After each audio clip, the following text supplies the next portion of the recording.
What if I told you Arsenal's recent collapse had nothing to do with mentality, but everything to do with something nobody is talking about? Stick around, because this revelation will change how you see their performance. How is Arsenal really doing? Arsenal's away game against Wolverhampton Wanderers was actually quite terrifying. What's terrifying isn't Arsenal itself, you'll understand as I explain. In my previous commentaries, I've been all over the place, talking about different points without strictly following the timeline of the match.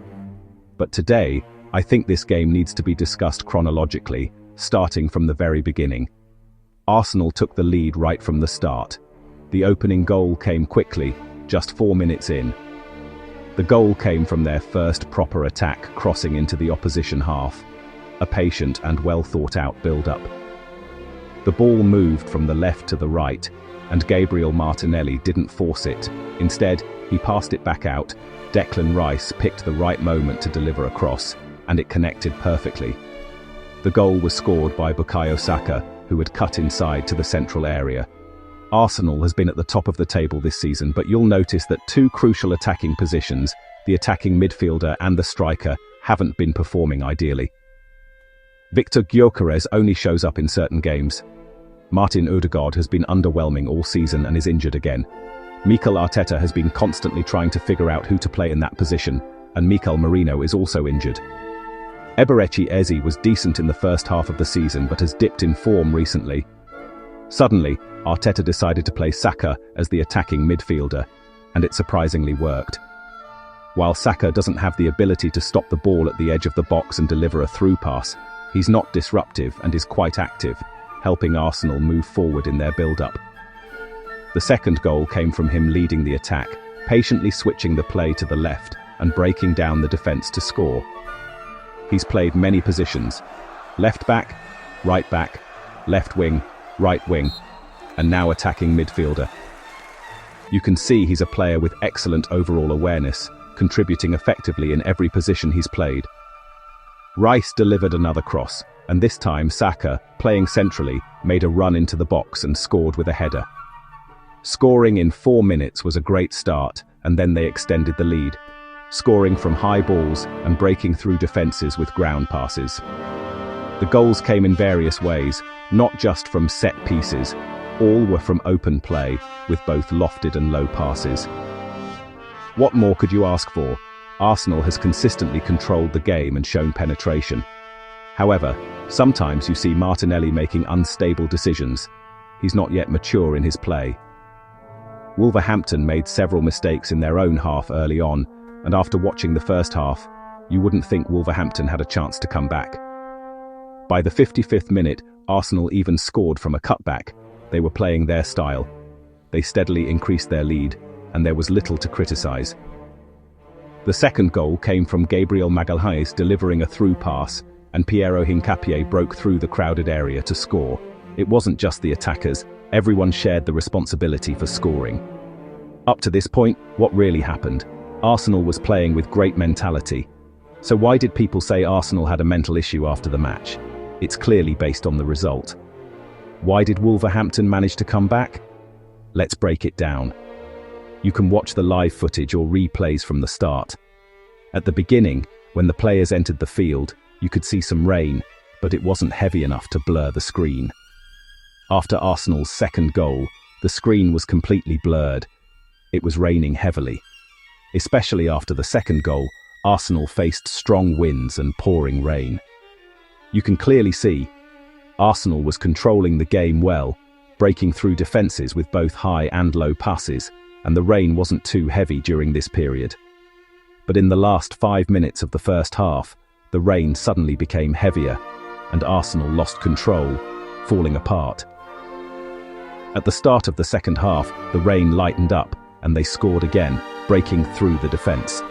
But after scoring, the heavy rain returned and persisted until the end. The terrifying part was that it rained throughout the match, sometimes lightly, sometimes heavily. At its heaviest, it was hard to see what was happening on the field. Visually, it was pointless. Let me share some data with you. Today, I'm the weatherman. This week's rainfall in the UK is among the highest ever recorded for February. During this period, no Premier League teams had to play except Arsenal, who had to face this game in a week of heavy rain.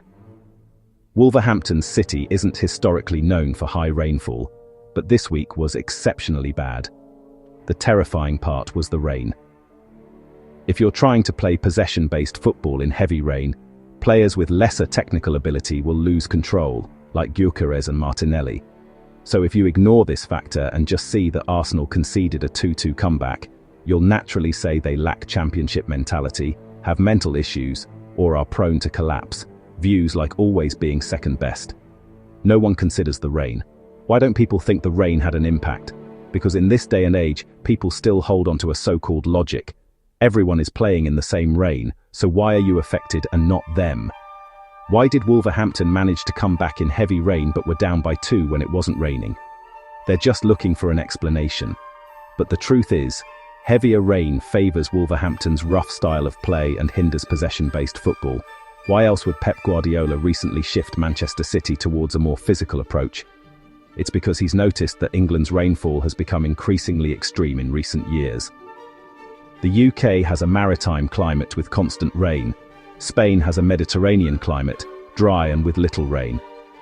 Historically, British teams never fully developed possession-based ground play. Poor grass technology and constant rain made it impossible to play on the ground. It's only recently that grass technology has improved, making it feasible. Spain's dry climate allows them to play however they want. When Guardiola first arrived at Manchester City, the UK's weather wasn't extreme, and he enjoyed a honeymoon period. But in the last couple of years, the rain has become terrifying, and many of his games have been affected. Many people ignore this because, in football history, Guardiola's style of total control and high possession wasn't common. Even total football wasn't this extreme. No one considers this in relation to rain, but it's a huge factor. Manchester City, arguably the best team in the world, has consistently fallen apart in heavy rain lately. Why do I know this and others don't? Simple. I've followed all the Premier League games of the top teams over the last decade, and almost no one does this. So naturally, I'm the only one who knows these things. So today, Arsenal's performance was extreme. They scored 2 goals when the rain wasn't heavy, then it got worse, and Arsenal fell apart. Arsenal's collapse wasn't due to mentality, but the rain. This is the only explanation. If it were a mental issue, given how tight the league is at weeks 28 and 29, they would have collapsed from the start. They wouldn't have played so well early on, with both high and low passes. But once the rain came, they fell apart. This isn't a mental issue, it's a weather issue. Of course, other factors came into play. For instance, Arsenal recently faced 2 teams that have improved unexpectedly. Brentford, who played above their usual level, and Wolverhampton, who today avoided reckless defending, didn't give away penalties, and managed unexpected long shots. In the final chaos, they almost protected the goal, but the ball bounced back, leading to Ricardo Calafiore's own goal. It was bad luck, a rare situation. Manchester City has closed the gap in points. Will Manchester City capitalise on this momentum and overtake Arsenal? You can logically infer Manchester City's recent surge is partly because Arsenal had some bad luck. They were the only team playing in the heaviest rainfall of the week while others didn't. So for Manchester City to overtake Arsenal, Arsenal would need to continue having bad luck. Whether they continue to be unlucky depends on their fortune. According to Fortune, Mikel Arteta has been doing well this season. If you don't believe it, just watch. Arsenal's recent collapse was due to heavy rain. Will it rain heavily again? Predicting this will tell you whether Manchester City can catch up. Manchester City has shifted to a rougher style this season, making them more adaptable to heavy rain. Arsenal remains possession-oriented, making them more vulnerable to rain. Rain will be a factor. Looking at UK weather history, the wettest months are usually November to February. Rainfall decreases in March, April and May. You're worried because you haven't analysed the situation clearly or understood what's coming next. Arsenal's points in weeks 27 and 28 are lower because the Premier League is becoming more competitive. Since Manchester City achieved 100 points in a season, you see the top team's points drop by weeks 28 and 29. Of course, you can criticise Arteta. He has some issues. I'll say it. I'll explain the big picture first, telling you whether to worry. and then I'll explain Arteta's mistakes in this game. If you criticize Arteta, criticize his substitutions. When the rain got heavier, he brought on technical players like Leandro Trossard and Gabriel Jesus, which was the wrong move. In heavy rain, no matter how technical they are, they can't control the game. It's pointless. You'll see. When they try to switch play, their long balls just go astray. In the final phase, a misplaced long ball led to Wolverhampton's counter-attack and the equaliser. Since you can't control the tempo, bringing on technical players is useless. Jesus and Trossard didn't help. Instead, the substitutions should have kept Noni Madueke and Gyökeres, who could have played a physical game. Gyökeres, though he didn't score, was effective in holding up play and making direct passes. Jesus couldn't do that. Madueke was effective in a physical game with his speed, but he was taken off. You shouldn't have brought on Jesus and Trossard.